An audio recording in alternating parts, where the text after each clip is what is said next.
Hello दोस्तों, अंजना के channel में आप सभी का हार्दिक स्वागत है। तो आइए दोस्तों, आज मैं श्री कृष्ण भगवान की एक ऐसी मार्मिक कहानी, एक बहुत अद्भुत सुंदर कहानी सुनाना चाहती हूँ। ये कहानी है दोस्तों जयपुर के राजा की, कि उन्होंने वृंदावन से मदन मोहन, जो पहले जयपुर में ही रहते थे, उनको लाया। दोस्तों, मदन मोहन पहले जयपुर में ही रहते थे। भगवान श्री कृष्ण को एक रूप को मदन मोहन भी कहा जाता है। दोस्तों, जो जयपुर के राजा थे, उनकी एक पुत्री थी। वो मदन मोहन की बहुत ज़्यादा सेवा करती थी, उनसे बहुत ज़्यादा लाड लड़ाती थी। दोस्तों, मदन मोहन जी को ही प्यार करती। राजा की पत्नी भी, जो रानी थी, ठाकुर जी की सेवा करती। राजा की पुत्री लेकिन सबसे ज़्यादा ठाकुर जी की सेवा करती थी। राजा की पुत्री का विवाह करौली राजस्थान में तय हुआ। जब राजा की पुत्री की शादी हो गई, जब अभी राजा की पुत्री की शादी होने लगी लेकिन विदाई नहीं करवाई थी, तो राजा की पुत्री का जब विवाह हुआ तो पुत्री से राजा ने कहा कि हे बिटिया, बताओ तुम्हें दहेज में क्या क्या चाहिए। तुम जो कहोगी मैं तुम्हें वो सब कुछ दूंगा। इस पर दोस्तों बिटिया ने कहा कि नहीं पिताजी, मुझे कुछ नहीं चाहिए। मैं केवल मदन मोहन जी की मूर्ति को अपने साथ अपने ससुराल ले जाना चाहती हूँ। मदन मोहन यानी श्री कृष्ण भगवान जी की। लेकिन दोस्तों, राजा भी मदन मोहन जी से बहुत प्रेम करते थे। राजा रोने लगे, अपनी पुत्री के चरणों में गिरकर रोने लगे कि पुत्री, तू जो मांगेगी मैं दूंगा, पर मैं अपने ठाकुर जी को नहीं दे सकता। मैं इनको वृंदावन से, इनको बड़ी मुश्किल से यहाँ लाया हूँ। इनको मैं कभी तुम्हें नहीं दे सकता। ये मेरे प्राणों में बसते हैं, मेरे हृदय में बसते हैं। दोस्तों, यहाँ राजा की जिद हो गई कि नहीं दूंगा। इधर लड़की की जिद हो गई कि मैं ठाकुर मदन मोहन जी को लिए बगैर ससुराल विदा नहीं होंगी, या तो मर जाऊंगी। दोस्तों, अब राजा ने दरबार के समक्ष कहा कि हे पुत्री, मैं तेरी आंख पर पट्टी बांधूंगा और मदन मोहन जैसे 7 स्वरूप तेरे समक्ष खड़े करूंगा, जिनमें से 6 स्वरूप मैं नकली बनाऊंगा और 7वां मदन मोहन जी का ही होगा। अगर तूने आंखों पर पट्टी बांधकर ठाकुर जी को स्पर्श करके पहचान लिया तो मैं मान जाऊंगा कि तू नहीं, ठाकुर जी तेरे साथ जाना चाहते हैं, तो मैं तुझे ठाकुर जी को दे दूंगा। दोस्तों, इस पर राजकुमारी तैयार हो जाती है, कहती है कि ठीक है पिताजी। राजा ने कारीगर बुलाकर दोस्तों भगवान के 6 स्वरूप मदन मोहन जी के वैसे ही बनाए। एक जैसा इत्र लगाया, एक जैसा श्रृंगार किया और सब कुछ एक जैसा। अगले दिन दोस्तों बिटिया की विदाई होनी थी और परीक्षण का समय भी था।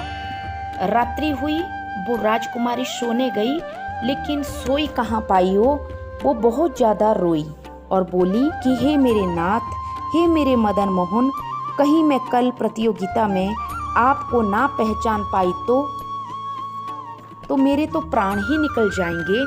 विदा होना तो बड़ी दूर की बात है, मैं तो आपको लिए जाने बिना प्राण ही त्याग दूंगी। आप तो मेरे से दूर हो जाएंगे। इस पर दोस्तों कहते हैं कि स्वप्न में भगवान ने कहा मदन मोहन ने कि तू ही मेरे को ले जाने के लिए बेचैन नहीं है राजकुमारी, मैं भी बेचैन हूँ तेरे साथ तेरे ससुराल जाने के लिए। भगवान बोले कि तू जब सब स्वरूपों को स्पर्श करेगी ना, तो तू मेरे हाथों को स्पर्श करना, तो मैं अपनी छोटी जो कनिष्क उंगली है उसको मैं उठा दूंगा, खड़ा कर दूंगा और तू मुझे पकड़ लेना। ठाकुर जी दोस्तों अपने भक्त से कितना प्रेम करते हैं।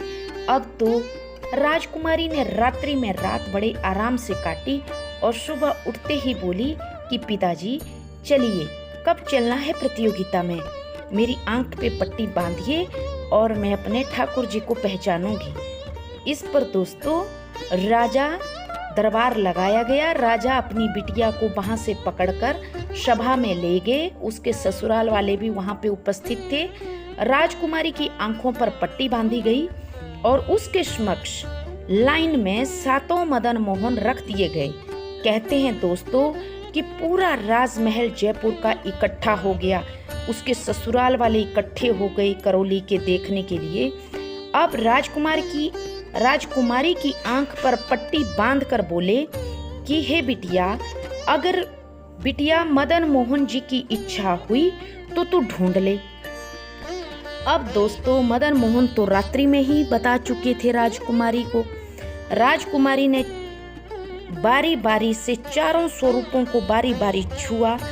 तो जब 5वां स्वरूप हुआ तो ठाकुर जी ने पहले तो उसने ठाकुर जी के मुंह को स्पर्श किया, पैरों को स्पर्श किया। जब उसने हाथों को छुआ तो ठाकुर जी ने अपनी कनिष्ठ का उंगली खड़ी कर दी।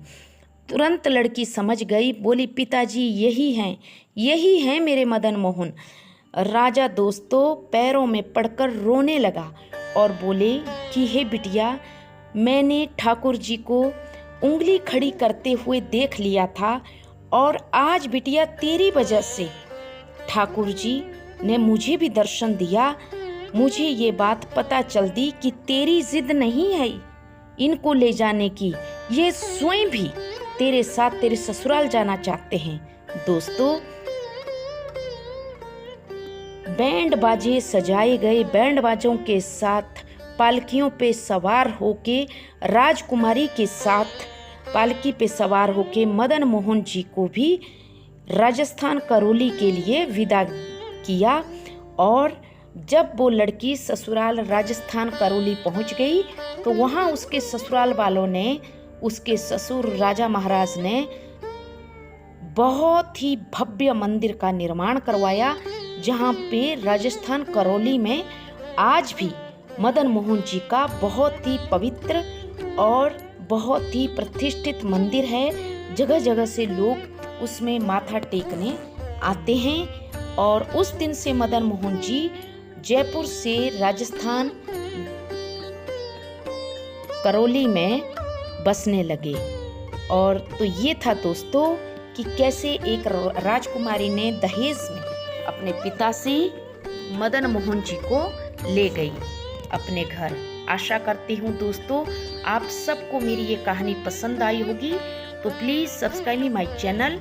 Thank you. और भगवान श्री कृष्ण तो ऐसे भी अपने भक्तों से अपार प्रेम करते हैं, बस मन में श्रद्धा होनी चाहिए। तो थैंक यू।